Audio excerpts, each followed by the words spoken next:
قندیل چلا رہی تھی، آپی آپی۔ اس وقت اسی بالکونی کے ٹوٹے ہوئے کنارے سے قندیل کا وجود آدھا باہر کی سمت یوں لٹکا ہوا تھا جیسے آن واحد میں نیچے آ جائے گا۔ سندل کے ہاتھ میں تھمے شاپر چھوٹ گئے، اس کی آنکھیں پھٹ گئیں۔ قندیل قندیل، وہ اور نغمانہ چلائیں اس کی طرف دوڑیں۔ بسم اللہ الرحمن الرحیم۔ السلام علیکم۔ آج ہم اپنی اس کہانی کا 10واں حصہ شروع کرتے ہیں۔ آپ جلدی سے ویڈیو کو لائک کر دیں، میں شروع کرتی ہوں۔ پتہ نہیں سمی کہاں ہے، کہیں گھر نہ چلا گیا ہو۔ دفعتاً ایک خیال نے اسے چونکا دیا، کہیں گھر پر اسے اکیلا دیکھ کر قندیل اس کے ساتھ پھر کوئی بدتمیزی۔ تھکن کے احساس کے تحت موندی گئی آنکھیں جھٹ سے کھل گئیں۔ تیزی سے سیدھی ہوتے ہوئے اس نے اپنے بیگ سے سیل فون نکالا اور سمی کو کال ملائی، اور ذرا دیر کے بعد تعجب سے اپنے فون کو دیکھا، سمی کا موبائل آف تھا۔ حیرت ہے، ابھی تو بات ہوئی ہے، اب کیا ہو گیا؟ کئی بار کی مسلسل کوشش کے بعد بھی فون آف ہی رہا۔ نغمانہ سوالیہ نظروں سے اسے دیکھ رہی تھی۔ قندیل کو فون کرتی ہوں، دل عجیب سا ہو رہا ہے۔ اس نے ان کے پوچھے بغیر ہی وضاحت دی اور قندیل کو فون ملایا۔ ایک بار، دوسری بار، پھر تیسری بار بیل جاتی رہی مگر کسی نے ریسیو نہیں کیا۔ اس نے جھنجھلا کر لائن کاٹ کر سیل بیگ میں پھینکا۔ کیا ہوا؟ ریسیو ہی نہیں کر رہی، پتہ نہیں کیا بات ہے۔ اسے تشویش بھی تھی اور غصہ بھی۔ ہو سکتا ہے واش روم میں ہو یا سیل تکیے کے نیچے ہو، آواز نہ آ رہی ہو۔ وہ چند لمحے پرسوچ انداز میں نغمانہ کو دیکھتی رہی، پھر سامنے نظریں جما دیں۔ ٹیکسی کی ونڈو اسکرین کے اس پار گاڑیاں چونٹی کی رفتار سے سرک رہی تھیں۔ اسے ایک بار پھر شدید خوف کے احساس نے گھیر لیا۔ اس کی آنکھیں سختی سے بند تھیں اور سر اور چہرے سمیت پورے جسم پر ٹھنڈے پانی کی تیز دھاریں پڑ رہی تھیں۔ اسے یاد نہیں تھا وہ کس طرح گھر پہنچا، کتنی سپیڈ سے گاڑی بھگائی اور کہاں کہاں خطرناک قسم سے ایکسیڈنٹ سے بچا۔ راہ چلتوں نے اور دوسری گاڑی چلانے والوں نے اس کی ریش ڈرائیونگ کے سبب اسے کن القابات سے نوازا اور کون سے الفاظ میں یاد کیا۔ ٹھنڈے پانی کی تیز بچھاڑ جسم کو تراوٹ تو تازگی دینے کے بجائے نوکیلے نشتروں کی مانند اس کا جسم چھید کر رہی تھی، وجود میں جلتے بھانبڑوں کو سرد کرنے کے بجائے اور بھڑکا رہی تھی۔ قندیل کے اوپر ہاتھ اٹھا لینے کے باوجود اس کے اندر کی تپش کم نہیں ہوئی تھی، بلکہ اسے یوں لگ رہا تھا جیسے کسی سلگن نے مستقل اس کا احاطہ کر لیا تھا۔ کیا ہے اس کے پاس ایسا جو میرے پاس نہیں؟ سماعتوں پر اس کی آواز کے کوڑے مسلسل برس رہے تھے۔ کوئی جلتی سلاخ جیسا منظر بار بار آنکھوں کو داغتا تھا۔ اس نے شاور کی طرف چہرہ اٹھا کر پانی کی ٹھنڈی دھار کو دیر تک آنکھوں پر برسنے دیا، لیکن بے سود۔ کافی دیر بعد وہ فل سپیڈ سے کھلے شاور کے نیچے اکڑوں بیٹھا زور زور سے رو رہا تھا۔ نہ کوئی اس کی آواز سننے والا تھا، نہ کوئی اس کے احساس کو سمجھنے والا۔ وہ بس مستقل روتا چلا جا رہا تھا۔ خدا خدا کر کے گاڑیوں کا راستہ کھلا تو اپنے فلیٹ کی بلڈنگ تک آتے آتے اس نے جانے کتنی بار ٹیکسی ڈرائیور کو تیز ڈرائیو کرنے کا کہہ ڈالا۔ کیسی بے چینی اس کی رگوں پہ میں بھری تھی کہ وہ نہ تو نغمانہ کو کوئی وضاحت دے پا رہی تھی جو بار بار حیرت سے اس کی بےتابی دیکھ رہی تھی، اور نہ خود کو۔ دل کو ایسی گھبراہٹ لاحق تھی جیسے بس کچھ ہونے والا ہے، اور یہ ہونے والا کیا تھا؟ بے خبری اگر نعمت ہے تو بے خبری زندگی بھر کا پچھتاوا بھی بن جاتی ہے۔ ایک کاش کی مہر یادداشت کے خانے میں لگا کر اپنے انمٹ نقوش چھوڑ جاتی ہے۔ وہ نہیں جانتی تھی کہ وہ شاپرز ہاتھوں میں سمیٹ کر ٹیکسی سے اترے گی تو اوپر، بہت ہی اوپر اونچائی پر فلیٹ کی بلڈنگ کی 5ویں منزل پر کیسا ہولناک منظر اس کا منتظر ہوگا۔ آپی، کسی نے بہت بلندی سے اسے آواز دی تھی۔ دل خراش چیخ اور ہلاتا ہوا منظر۔ اس نے اور نغمانہ نے بری طرح ہڑبڑا کر اپنے فلیٹ کی بالکونی کو دیکھا، جس کی خستہ حالی کے باعث بہت سے دیکھنے والوں نے اسے خطرناک قرار دے کر ان سے فلیٹ بدل لینے کا کہا تھا، اور وہ ہر بار ہی بالکونی کی مرمت کے خیال میں رہ جاتی تھی۔ آپی آپی۔ اس وقت اسی بالکونی کے ٹوٹے ہوئے کنارے سے قندیل کا وجود آدھا باہر کی سمت یوں لٹکا ہوا تھا جیسے آن واحد میں نیچے آ جائے گا۔ سندل کے ہاتھ میں تھمے شاپر چھوٹ گئے، اس کی آنکھیں پھٹ گئیں۔ قندیل قندیل، وہ اور نغمانہ چلائیں اس کی طرف دوڑیں۔ راستے میں ایک پتلی ذیلی سڑک پر چلتا معمولی ٹریفک بے ہنگم شور پیدا کرتا رکا۔ وہ زمین پر ارد گرد دیکھے بغیر دیوانہ وار اس کی طرف دوڑیں، مگر اس سے پہلے کہ وہ لوگ، خود یا دیکھنے والا کوئی اور شخص صورتحال کو سمجھ کر کوئی احتیاطی تدابیر کر پاتا، قندیل کا وجود اس قدر بلندی سے ہوا کے دوش پر سفر کرتا دھپ کی آواز کے ساتھ زمین پر آ گرا۔ گرنے کے ساتھ ہی چار سو خاموشی چھا گئی۔ سندل اور نغمانہ نے اسے بلندی سے نیچے کی طرف آتے اور پھر زمین پر گر کر بے حس و حرکت ہوتے دیکھا، اور خود بھی اس سے چند قدم کے فاصلے پر منجمد ہو گئیں۔ قندیل کے سر کے پاس خون کا تالاب بنتا جا رہا تھا۔ فضا میں شور مچاتی اور پکارتی اس کی آواز خاموش ہو چکی تھی۔ دیکھتے ہی دیکھتے چاروں طرف مردوں اور عورتوں کا ہجوم اکٹھا ہونے لگا۔ تبھی کسی کا کندھا ٹکر کھانے سے اس کے ساکت وجود میں جنبش ہوتی اور وجود میں بجلی سی بھر گئی۔ وہ ایک جس میں لوگوں کو چیرتی قندیل تک پہنچی تھی۔ قندیل، قندیل، میری بہن! پاگلوں کی طرح وحشت بھرے انداز میں اس کا سر اٹھا کر اپنی گود میں رکھتے ہوئے اس نے بری طرح اس کے چہرے کو اپنے ہاتھوں سے تھپ تھپایا۔ چہرے پر نیل اور خون کے نشان، زخمی پیشانی اور سر کے پچھلے حصے سے نکلتے خون کے فواروں نے لمحوں میں اس کے دامن اور ہاتھوں کو بھگو ڈالا۔ قندیل، آنکھیں کھول! کس نے کیا یہ؟ کس نے کیا؟ وہ بے تابی سے اسے جھنجھوڑ رہی تھی۔ بول نا، بول میری جان! قندیل کی جڑی ہوئی پلکوں میں ذرا کی ذرا لرزش ہوئی۔ آپی، سمیع، سمیع! اس کے لبوں سے نکلنے والا نام سندل اور نگمانا کو ساکت کرنے کے لیے کافی تھا۔ آپی!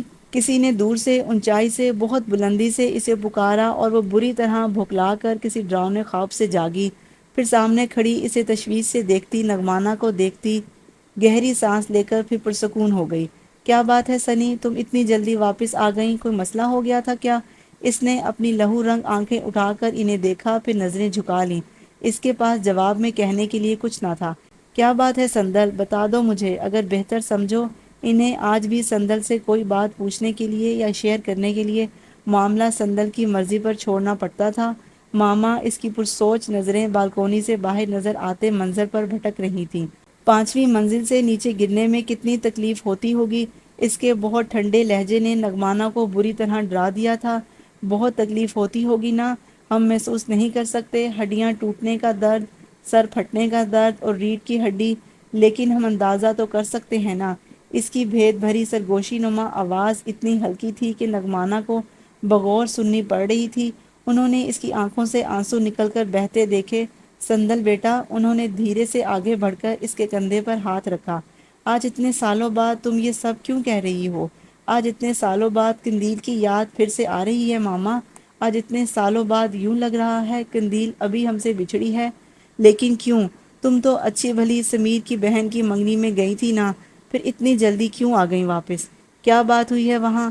انہیں یقین ہو چلا تھا کہ جو بھی غیر معمولی بات ہوئی ہے وہ سمیر کے یہاں ہوئی ہے۔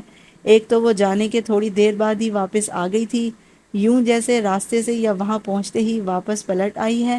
اوپر سے اس کی طویل خاموشی اور اب یہ بات۔ اس نے گہری سانس بھر کر چہرے پر بہنے والے آنسو صاف کیے اور نگمانا کی طرف دیکھا۔ سمیر کی بہن مناہل کی منگنی جس شخص کے ساتھ ہو رہی ہے وہ کوئی اور نہیں ہے، سمیع ہے۔ سمیع جبران! نگمانا کا منہ کھل گیا۔ حیرت کی زیادتی سے ان سے آگے بات نہیں کی گئی۔ جی، سندل نے جتاتی ہوئی نظروں سے ان کی طرف دیکھا۔ اسی لیے میں وہاں سے فوراً واپس آ گئی اور اب شاید میں سمیر سے بھی اپنا تعلق ختم کر لوں گی۔ وہ بات مکمل کر کے پلٹی، پھر رکی، پھر نگمانا کو دیکھا۔ بلکہ شاید کیوں، یقیناً میں اپنی بہن کے قاتل سے قریب یا دور کا کوئی بھی تعلق بھلا کیسے رکھ سکتی ہوں؟ نگمانا کی اب بھی سمجھ میں نہیں آیا تھا کہ وہ اس سے کیا کہیں۔ بات یقیناً جتنی غیر متوقع تھی اتنی ہی افسوسناک بھی۔ وہ سمجھتی تھی اگر سمیر کے گھر میں سندر کو نہ ملا ہوتا تو یقیناً وہ آج سمیر کے پرپوزل کا مثبت جواب دے کر ہی آتی، مگر اب وہ اس سے واقعی ہر تعلق ختم کر لے گی۔ وہ جانتی تھیں اچھی طرح۔ وہ رات 3 نفوس کے لیے بہت بھاری تھی، سمیع کے لیے، سمیر کے لیے اور سندر کے لیے تو تھی ہی۔ اسے رہ رہ کر وہ وقت یاد آ رہا تھا جب کئی دن سمیع کا موبائل آف رہنے کے بعد کھلا تو قندیل کی تدفین کے بعد کے مراحل بھی نمٹ چکے تھے۔ اس کی خاموشی اور منظر سے مکمل طور پر غیر حاضری، زبان خود اس کے جرم کی گواہی تھی۔ بے یقینی سے یقین تک کا سفر کرنے میں اس کی روح تک میں آبلے امٹ آتے تھے۔ وہ شاید کبھی یقین کرتی بھی نہ، اگر چند دن پہلے ہی سمیع نے سندل کے ساتھ وہ حرکت نہ کی ہوتی جس سے وہ خوفزدہ ہو کر اس کے فلیٹ سے نکل بھاگی تھی، تو کیا قندیل کو گھر میں اکیلا پا کر سمیع نے وہ جلتی آنکھوں اور سلگتے دل کے ساتھ خود سے سوال جواب کیے جاتی؟ سمیع کا نمبر 4 دن بعد کھلا اور اس نے نگمانا سے کہا کہ وہ سندل سے ملنے گھر آنا چاہتا ہے۔ نگمانا کا کہنا تھا کہ اسے گھر بلانے کے بجائے سیدھے سیدھے اس کے خلاف FIR کٹوانی چاہیے، مگر وہ یہ بھی جانتی تھیں کہ اگر کیس کر بھی دیا تب بھی وہ سمیع کے خلاف یا تو کچھ ثابت ہی نہ کر پائیں یا پھر فیصلہ ہوتے ہوتے اتنی دیر لگ جائے کہ ان کے پاس جمع شدہ معمولی رقم جو ان کی مستقل آمدنی کا ذریعہ تھی داؤ پر لگ جائے۔ سندل بھی اس کی شکل دیکھنے کی روادار نہ تھی۔ دل کی لاکھ تعویلیں گھڑنے کے باوجود وہ جیسے خود کو یقین دلانا چاہتی تھی کہ لمحاتی ہی صحیح، مگر یقیناً سمیع کسی لغزش کا شکار ہوا تھا۔ اس کا اور سندل کا ساتھ دنوں مہینوں کا نہیں، سالوں کا تھا۔ اس نے کبھی سمیع کی شخصیت میں کوئی جھول یا اوچھا پن نہیں دیکھا تھا۔ اسے کوئی واقعہ، کوئی دن، یہاں تک کہ کوئی لمحہ بھی ایسا یاد نہ تھا جب سمیع نے اس کے یا صنف نازک کے حوالے سے کسی ہلکے پن کا مظاہرہ کیا ہو، سوائے اس ایک دن کے جب وہ اس کے فلیٹ میں اکیلی اس سے ملنے گئی تھی۔ اس واقعے کو بنیاد بنا کر وہ کس طرح اسے اتنے بڑے حادثے کا ذمہ دار ٹھہرا دیتی۔ وہ مستقل ایک بار اس سے ملنے کی التجا کر رہا تھا، نگمانہ ہی اسے ڈیل کر رہی تھی۔ ہر بار وہ اسے بے عزت کر کے فون بند کرتی اور ذرا دیر بعد یا دوسرے ہی دن پھر اس کا فون آ جاتا۔ ابھی کچھ دیر پہلے سمیع کا فون آیا تھا، اسے کسی نے قندیل کی ڈیتھ کے بارے میں بتا دیا ہے، وہ پھر گھر آنے کا کہہ رہا تھا۔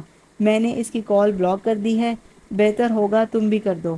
اب اس کے سوا اور کوئی چارہ نہیں۔ نگمانہ ستے ہوئے چہرے اور بھاری آواز کے ساتھ اس سے مخاطب تھی۔ وہ بھی کیا کرتی؟ لوگوں کی باتیں، قیافے اور طرح طرح کے سوالات سن سن کر، انہیں جوابات دے دے کر تنگ آ چکی تھی۔ وجہ کچھ بھی ہو، قندیل کے یوں فلیٹ کی بالکونی سے نیچے چھلانگ لگا کر جان دے دینے سے بدنامیوں اور رسوائیوں کے دہانے کھل گئے تھے۔ ہر ایک ملنے والا اپنے تئیں کھوجی بنا بیٹھا تھا۔ اگر اس کی موت کے وقت فلیٹ میں کسی انجان شخص یا سمیع کی ہی موجودگی ثابت ہو جاتی تو ہو سکتا تھا کہ ان ماں بیٹیوں کے قصے میڈیا تک جا پہنچتے۔ وہ خود کو سمیع کو کس طرح کی رائے دینے کے قابل نہیں سمجھتی تھی، اور اگر مان بھی لیا جاتا کہ اس سب میں سمیع کا کوئی ہاتھ نہ تھا، تب بھی وہ اس کی شکل تک دیکھنے کی روادار نہ تھی۔ آپ اس سے کہیں وہ ایک مرتبہ گھر آ کر مجھ سے ملے۔